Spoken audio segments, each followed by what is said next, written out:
पिछले क्लास में हम लोग सरफेस केमिस्ट्री स्टार्ट किए थे और वहां बताया था कि it is the branch of chemistry in which we study about the nature of surfaces and changes take place on it. इसमें फिर टर्म्स आया था एडजॉर्प्शन, एब्जॉर्प्शन, डिजॉर्प्शन, जॉर्प्शन, उनके बारे में डिफाइन किए थे हम लोग। एब्जॉर्प्शन के बारे में बताया बल्क फेनोमेनन है, एडजॉर्प्शन एक सरफेस फेनोमेनन है। एडजॉर्प्शन में जो सब्सटेंस डिपॉजिट होता है उसे एडजॉर्बेट और जिनके सरफेस पर डिपॉजिट होता है उसे एडजॉर्बेंट कहा जाता है। एडजॉर्बेट और एडजॉर्बेंट के बीच में इंटरैक्टिव फोर्स लगता है, तभी तो वो जुड़ा हुआ होता है। और नेचर ऑफ इंटरैक्शन की वजह से इसको दो पार्ट में बांटा गया था, एक फिजिकल एडजॉर्प्शन और दूसरा केमिकल एडजॉर्प्शन। अगर वीक वांडरवाल फोर्स लग रहे हो एडजॉर्बेट और एडजॉर्बेंट के बीच में तो उसे फिजिकल एडजॉर्प्शन कहा जाता है, फिजिजॉर्प्शन भी कहते हैं। और अगर स्ट्रॉन्ग केमिकल बॉन्ड बन रहा है तो उसे हम लोग केमिकल एडजॉर्प्शन या केमीजॉर्प्शन भी कहते हैं। आज हम लोग को इसी के थोड़ा सा ग्राफिकल वाले पार्ट पे बढ़ना है और उसके लिए एक दो टर्म जानना होगा, enthalpy of adsorption, extent of adsorption, उसके बारे में। जैसे पहले यहाँ इंथैल्पी ऑफ एडजॉर्प्शन स्क्रीन पर आपको दिखाई दे रहा है। ये इंथैल्पी ऑफ एडजॉर्प्शन क्या है? अगर 1 मोल एडजॉर्बेट को एडजॉर्बेंट के सरफेस पर डिपॉजिट करते हैं तो चूंकि बॉन्ड बन रहा है उनके बीच में and bond making process is exothermic in nature, यानी अगर ये एडजॉर्बेंट है और इनके सरफेस पर एडजॉर्ब हो रहा है ये यहाँ पर, तो अगर इनका 1 मोल सब्सटेंस डिपॉजिट हो रहा है तो जितने अमाउंट ऑफ एनर्जी रिलीज होंगे उसी को हम लोग इंथैल्पी ऑफ एडजॉर्प्शन कहते हैं। The amount of energy released on deposition of 1 mole of adsorbate on the surface of adsorbent is called enthalpy of adsorption। तो चूंकि एडजॉर्प्शन हमेशा एक्सोथर्मिक नेचर का है, एक्सोथर्मिक नेचर का है, हीट एनर्जी बाहर निकलता है, इसलिए इंथैल्पी ऑफ एडजॉर्प्शन का वैल्यू माइनस में होगा।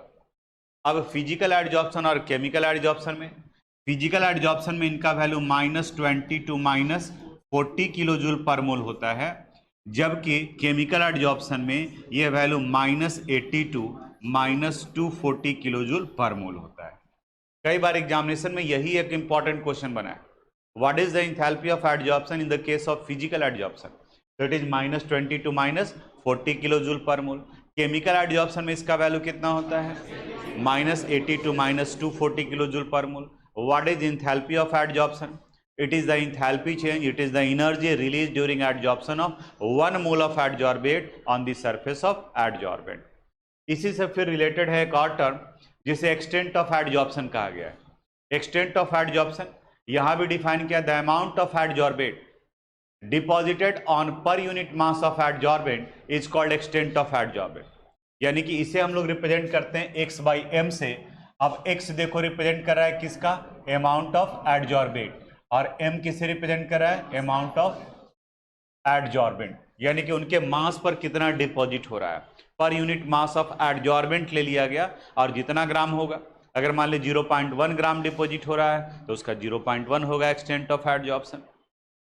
ये एक्सटेंट ऑफ है। और यहां पर A2 मॉलिक्यूल है, तो A2 मॉलिक्यूल कहने का मतलब A और A के बीच में बॉन्ड बना हुआ है, ये इनके सरफेस पर डिपॉजिट नहीं होगा। इनके सरफेस पर डिपॉजिट होने के लिए इनको सबसे पहले इनके बॉन्ड को तोड़ना होगा। तो जैसे आप इनके बॉन्ड को तोड़ेंगे, अब ये किस फॉर्म में चला आया? एटॉमिक फॉर्म में। अब एटॉमिक फॉर्म में आ गया तो ये आसानी से इसके साथ में जुड़ जाएगा, आसानी से इसके साथ में जुड़ जाएगा। यहाँ एक केमिकल एडजॉर्प्शन हो गया।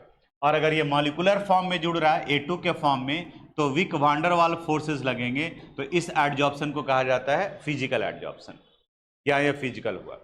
केमिकल एडजॉर्प्शन के केस में कहता है कि जब आप टेम्परेचर बढ़ा रहे होते हैं तब उस कंडीशन में ये पहले वैल्यू बढ़ता है, इंक्रीज कर रहा होता है, और इंक्रीज करने के बाद में ये सब जो यहाँ जुड़ता चला गया, यहाँ ये जुड़ता चला गया, यहाँ ये जुड़ा, लेकिन एक समय तो ऐसा आएगा ना कि सारा का सारा जो है वो यहाँ जुड़ चुका है। फिजिकल एडजॉर्प्शन में, फिजिकल एडजॉर्प्शन में कम एनर्जी देने का जरूरत पड़ता है। अब जैसे ही ये जुड़ गया और फिर आप टेम्परेचर बढ़ा रहे हैं तो इनके बीच का ये बॉन्ड क्या होने लगेगा? टूटने लगेगा। ग्राफ हम उल्टा बना दिए, गलत कर दिए।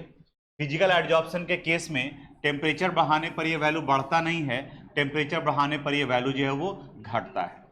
रीजन ये है कि जब आप एनर्जी देते हैं तो जो पहले से जो जुड़ा हुआ मॉलिक्यूल है उनके बीच का वो बॉन्ड टूटता है, और जब बॉन्ड टूटेगा तो उनके सरफेस से बाहर निकलेंगे।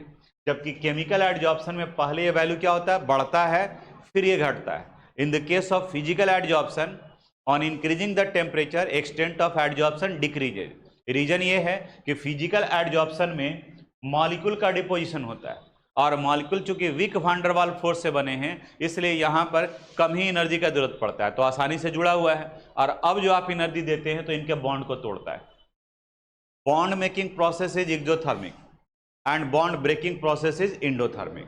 यानी अगर आप एनर्जी दोगे तो पहले से बना हुआ बॉन्ड टूटेगा, और एक नया बॉन्ड अगर बन रहा है तो वहां पर एनर्जी रिलीज होगा। तो यहां तो आपको बॉन्ड तोड़ना नहीं है, पहले से डिपॉजिट हो गया। लेकिन केमिकल एडजॉर्प्शन के लिए A2 को सबसे पहले किस में कन्वर्ट करना पड़ेगा? A में। और जब ये A में कन्वर्ट किया तब इनका डिपोजिशन होगा, यानी आप टेम्परेचर बढ़ा रहे हैं तो ये डिपोजिट होना शुरू हुआ, ग्राफ ऊपर की तरफ। अब आप इमेजिन करो कि इसके सरफेस पर सारे A एडजॉर्ब हो चुके हैं, सारे A डिपोजिट हो गए, यहाँ ये भी डिपोजिट हो गया, और फिर भी आप एनर्जी दे रहे हैं। तो एनर्जी दे रहे हैं तो बताओ वो बॉन्ड बनाएगा कि बॉन्ड तोड़ेगा? तोड़ेगा। तो अब कुछ नहीं मिला है तो किसको तोड़ेगा? इसी को तोड़ेगा, ठीक है। तो यहीं पर ये तोड़ना शुरू करेगा, तो अब उस वक्त में ग्राफ कहाँ जाएगा? नीचे की तरफ। कंक्लूजन क्या आया? On increasing the temperature physical adsorption decreases. इनका ग्राफ जो है वो नीचे की तरफ आता है, जबकि केमिकल एडजॉर्प्शन में ये पहले बढ़ता है, उसके बाद में फिर घटता है। अब इतनी बात को लिखवा देते हैं, is called extent of adsorption.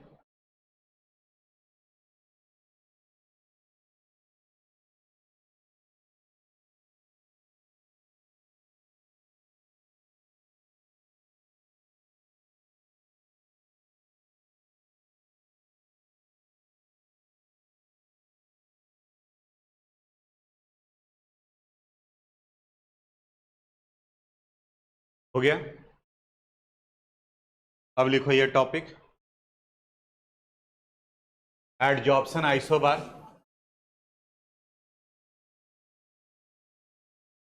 Adsorption isobar.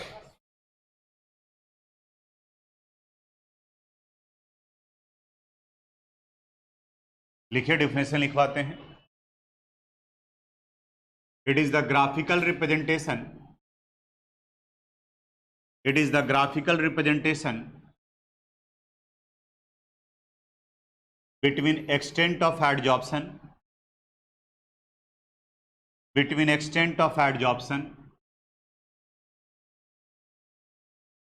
and temperature, between extent of adsorption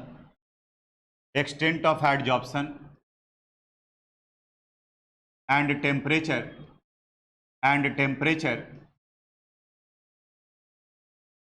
at constant pressure,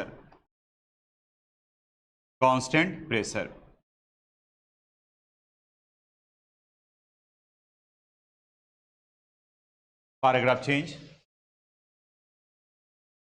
In the case of physical adsorption, the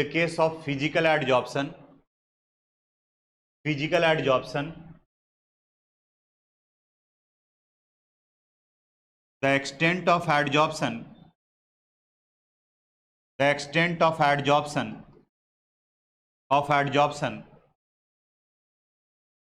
decreases on increasing the temperature,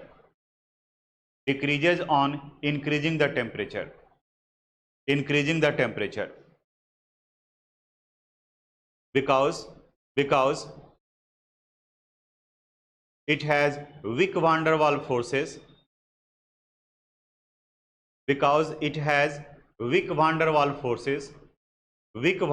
forces,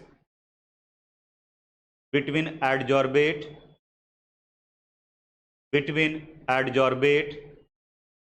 and adsorbent,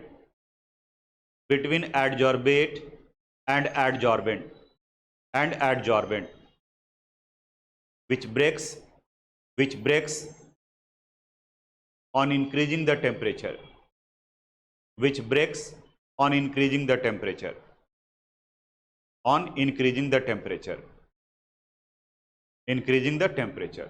breaks करता है, यानी कि यहाँ desorption हो गया। Desorption पढ़े भी हैं हम लोग कि जब हीट करते हैं तो जो पहले से सब्सटेंस डिपॉजिट होता है वो बाहर निकलता है, तो इसलिए इसका ग्राफ कहाँ आया? नीचे की तरफ। पैराग्राफ चेंज करके लिखो, in chemical adsorption,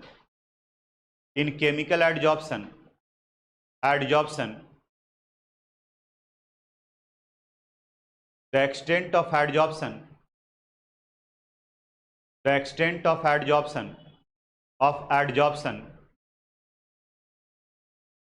first increases,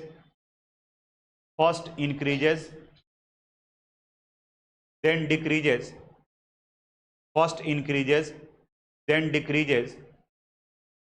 on increasing the temperature.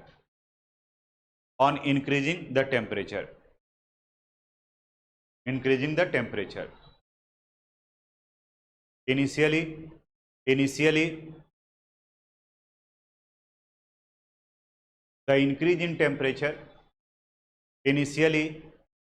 the increase in temperature convert the adsorbate molecule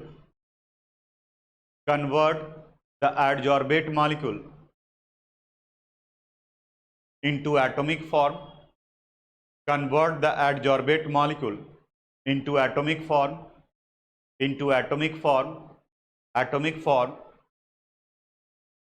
and increase the chance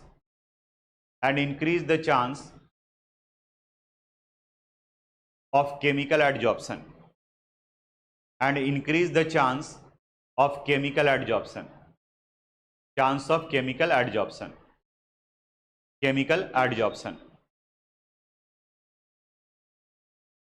But on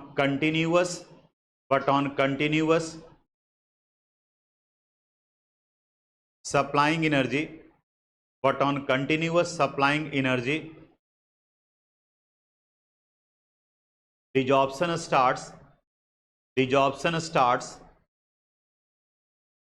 after completion of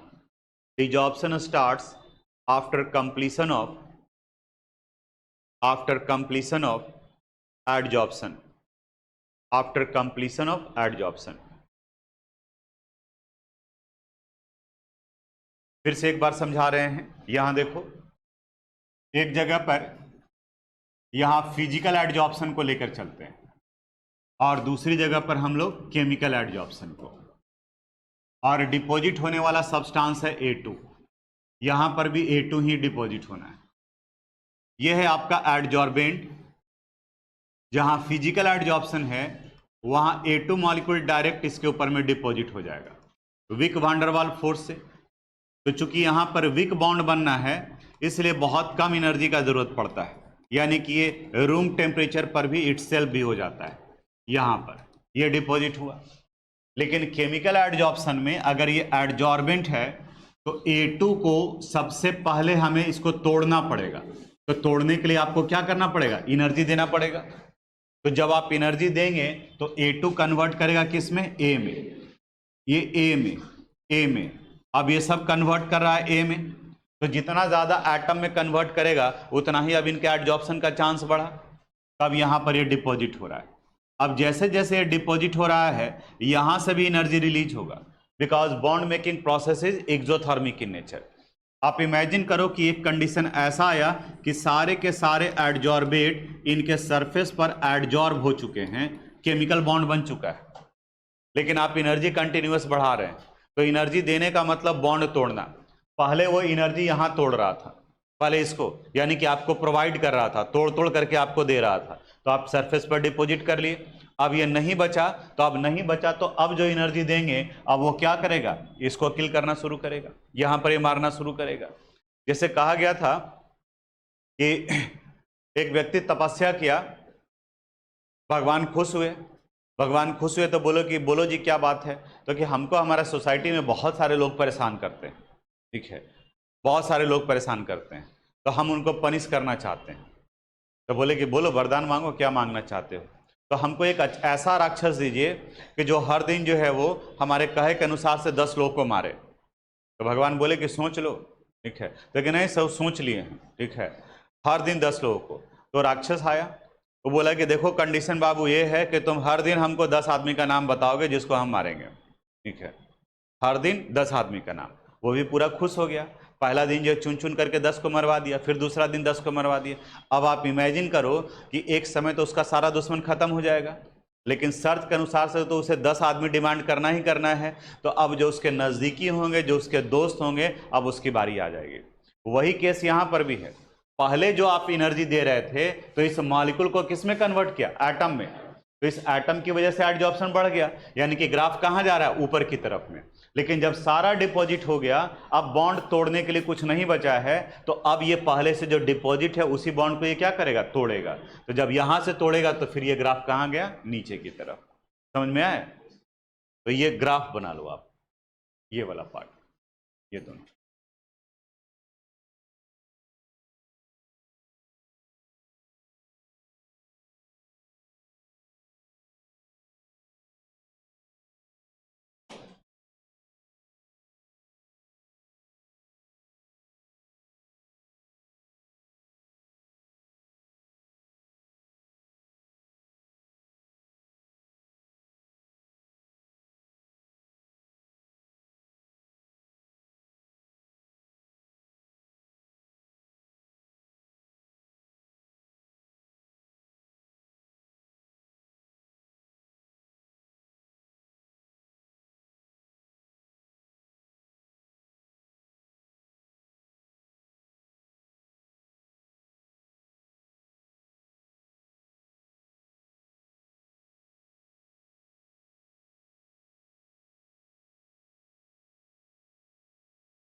हो गया?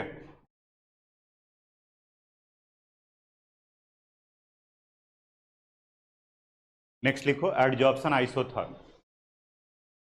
आइसोथर्म, अब यहां आप गेस कर सकते हो, आइसो बार में प्रेशर कांस्टेंट था, तो आइसोथर्म में टेम्परेचर कांस्टेंट होगा।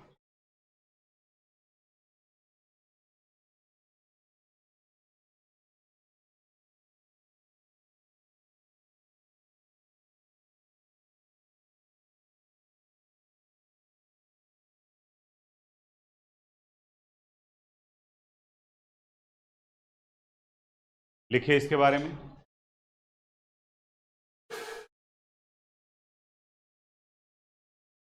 लिखो the graphical representation, the graphical representation between, the graphical representation between extent of adsorption, between extent of adsorption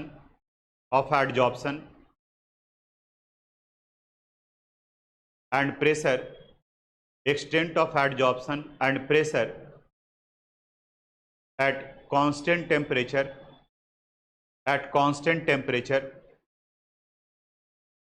is called, at constant temperature is called adsorption isotherm, is called adsorption isotherm, adsorption isotherm। यानी iso बार में pressure constant, तो x/m और temperature के बीच का relation, और isotherm में temperature constant, तो extent of adsorption और प्रेशर के बीच में रिलेशन। देखिए पैराग्राफ चेंज करके, on increasing the pressure, on increasing the pressure, increasing the pressure,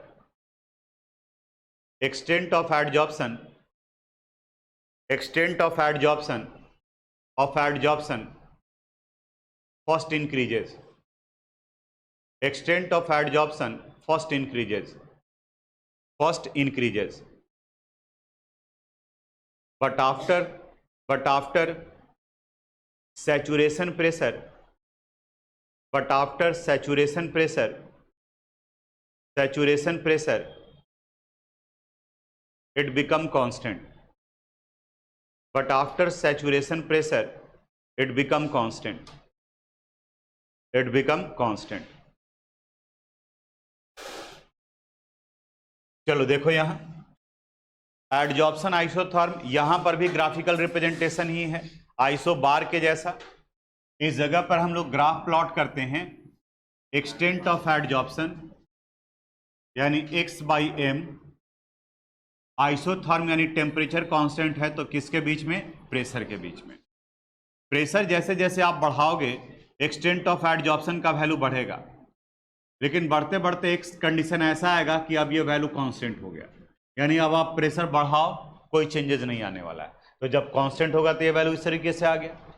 जिस प्रेशर तक ये वैल्यू मैक्सिमम होता है, यहां ये जो वैल्यू आएगा प्रेशर का, इसी प्रेशर वैल्यू को सैचुरेशन प्रेशर कहते हैं, यानी कि अब ये वैल्यू सैचुरेट कर गया, सैचुरेशन प्रेशर, और इसे रिप्रेजेंट करते हैं हम लोग पीएस से। और ये किस कंडीशन पर आ रहा है, at constant temperature, at constant temperature. ठीक है, सैचुरेशन का मतलब ही होता है कि अब उससे ज्यादा नहीं हो सकता है। ठीक है, एक समय आएगा कि अब आप सैचुरेट कर गए, अब उससे ज्यादा आप नहीं कर सकते हैं। उसी तरह से यहाँ पे प्रेशर बढ़ा रहे हैं, ये वैल्यू बढ़ रहा है और एक समय जाने के बाद में ये वैल्यू जो है वो रुक गया, उसे सैचुरेशन प्रेशर कहते हैं। नोट कर लो इसको।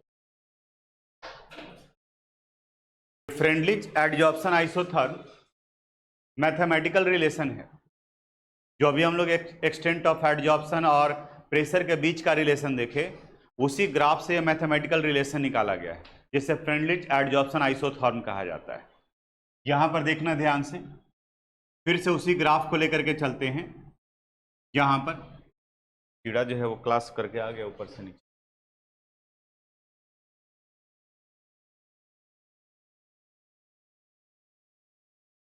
ये वैल्यू पहले इंक्रीज किया, फिर ये क्या हो गया, कांस्टेंट। यहां पर इस जगह पर एक्सटेंट ऑफ एडजॉर्प्शन, और यहां पर क्या आ गया, एडजॉर्प्शन आइसोथर्म है तो इस जगह पर रखा गया है प्रेशर को, और कंडीशन कौन सा है, एट कांस्टेंट टेम्परेचर, यानी कि जब टेम्परेचर का वैल्यू कांस्टेंट है।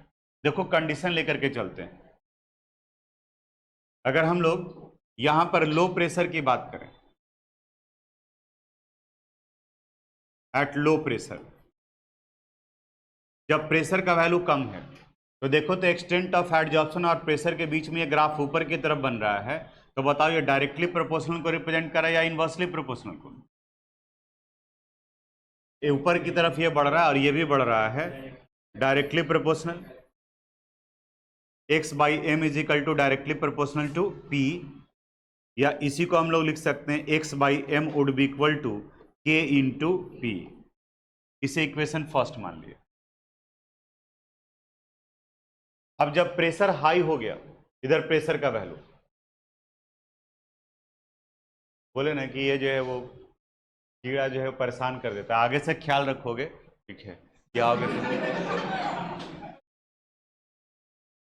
तो मार देंगे इनको, काम खत्म हो जाएगा।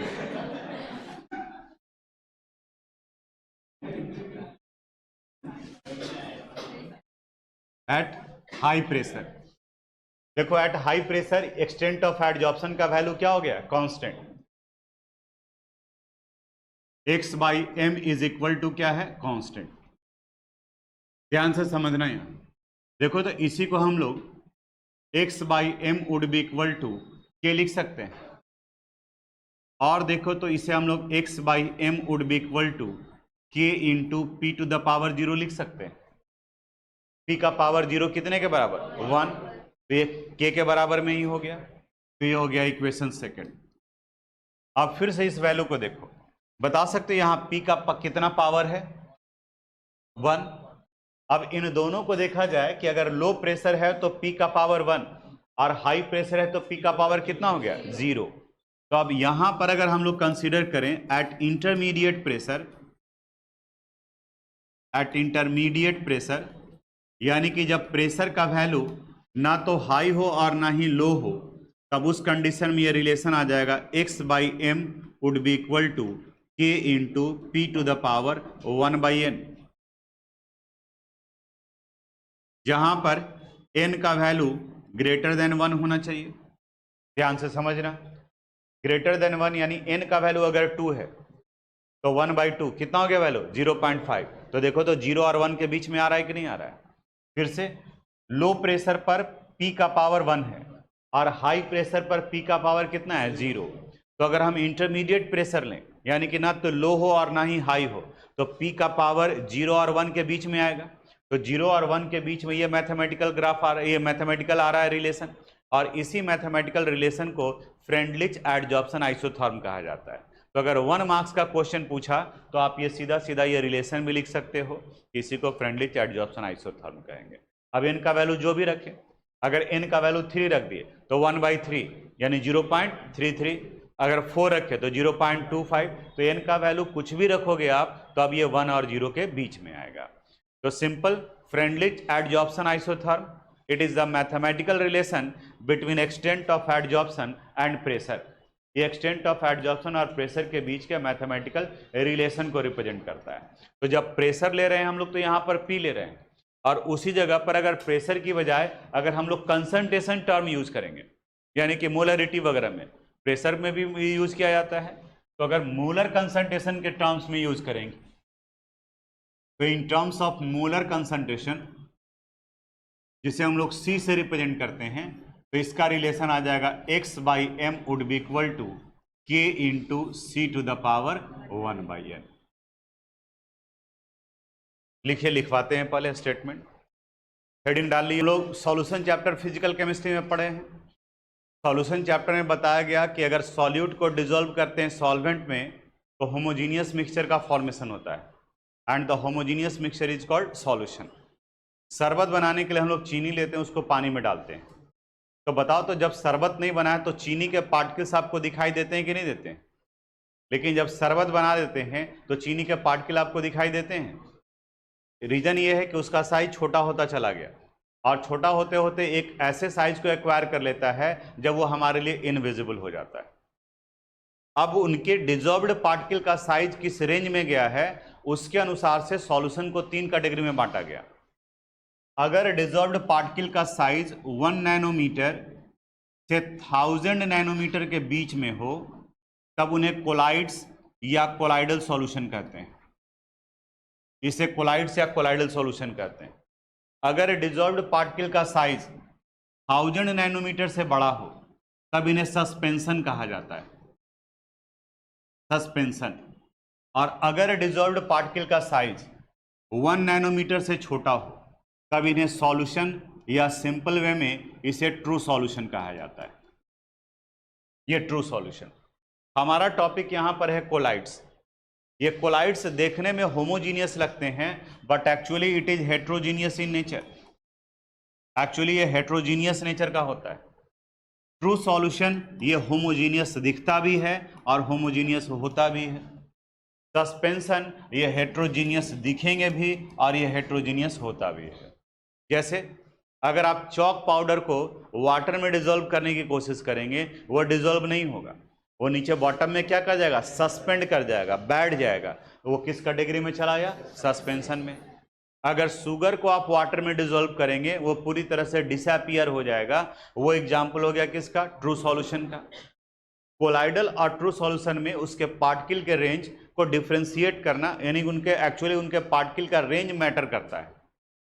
कोलाइडल सॉल्यूशन के एग्जांपल्स में आता है मिल्क, दूध, गम, ब्लड, ये सभी कोलाइड्स के एग्जांपल में। देखने से तो मिल्क भी होमोजीनियस लगता है कि बिल्कुल होमोजीनियस है, सब जगह पर उसमें डिजॉल्व फैट जो एक रूप से समान रूप से फैला हुआ है। आपका ब्लड ये भी होमोजीनियस नेचर का लगता है but actually it is heterogeneous in nature. यानी अगर यूनिफॉर्म देखा जाए तो ऐसा नहीं कि आप मिल्क को छोड़ देंगे तो सारा फैट एक जगह पे बैठ जाएगा, लेकिन अगर मिल्क को भी स्टिल छोड़ दिया जाए अनडिस्टर्ब पोजीशन में तो बॉटम के पास में फैट का परसेंटेज ज़्यादा होगा in comparison to upper part. तो ये इसके किस नेचर को रिप्रेजेंट कर रहा है, हेट्रोजीनियस नेचर को रिप्रेजेंट कर रहा है।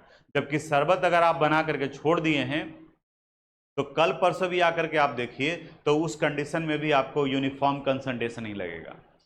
मिल्क के बारे में बताते हैं। जैसे हम लोग यहाँ शहर में दूध लेते हैं वो डेयरी से अगर ले रहे हैं, लेकिन डेयरी वाले को दूध कहाँ से मिलता है? गांव वाले से। गांव वाले लोगों को दूध का जो पैसा मिलता है वो उनके दूध में प्रेजेंट फैट के अनुसार से होता है, यानी कि उनका प्राइस हर दिन वैरी करता है। जो भी वो दूध देते हैं उसका एक छोटा सा सैंपल वहाँ कलेक्ट कर लिया जाता है, उसके फैट का परसेंटेज का अगले दिन डाटा आएगा और उसी के अनुसार से उनका फैट डिसाइड होता है। गांव वाले को कुछ एजुकेट भी किया जाता है, बताया भी जाता है, समझाया भी जाता है कि आपके दूध का प्राइस कैसे बढ़ सकता है। तो उनको ये बताया जाता है कि अगर गाय या भैंस से आप दूध निकाल रहे हैं, उसका कुछ पार्ट आप डेयरी में देते हैं और कुछ पार्ट अपने घर में रखते हैं, तो दूध जो पहले आप निकाल रहे हैं वो डेयरी में दीजिए और जो बाद में दूध निकाल रहे हैं वो अपने घर में रखिए। अब इसके पीछे का रीजन क्या बताता है? इसके पीछे का रीजन ये बताता है कि पहले जो दूध आप निकालते हैं उसमें फैट का परसेंटेज ज़्यादा होता है, तो आपको प्राइस जो है डेयरी में ज़्यादा मिलेगा। लेकिन आपके पीने के लिए फैट मिल्क के बहुत सारे दूसरे कंपोनेंट ज़्यादा इंपॉर्टेंट है फैट के रिस्पेक्ट में, तो आप बाकी के घर में जो है अपने इस्तेमाल कर सकते हैं। तो बताओ तो ये मिल्क में एक जगह पर जो है वो फैट का ज़्यादा परसेंटेज है, बाद वाले का कम परसेंटेज है, तो ये होमोजीनियस नेचर को रिप्रेजेंट करे या हेट्रोजीनियस नेचर को? हेट्रोजीनियस नेचर को। उसी तरह से गम भी, उसी तरीके से ब्लड भी।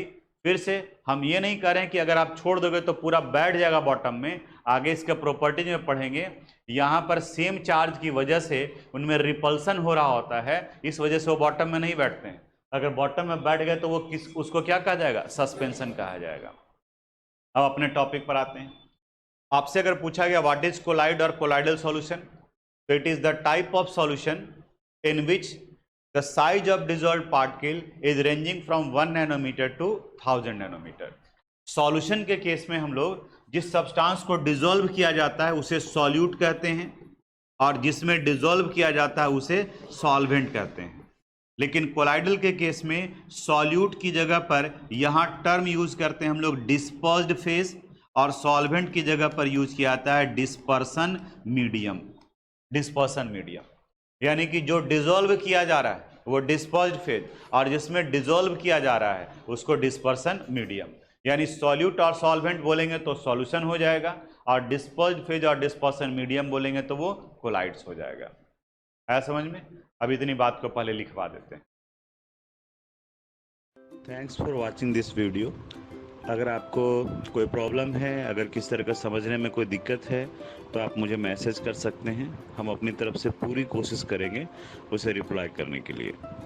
अगर आपको ये वीडियो पसंद आया हो तो प्लीज़ इसे लाइक करें, सब्सक्राइब करें एंड शेयर करें। Thank you very much.